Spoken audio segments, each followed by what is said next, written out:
अंतरराष्ट्रीय लेवल पे ले गई बा।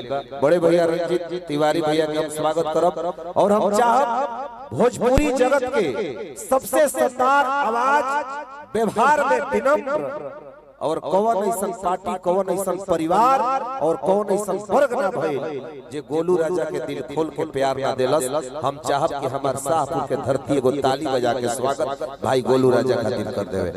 ताली बजा के स्वागत कर जाओ।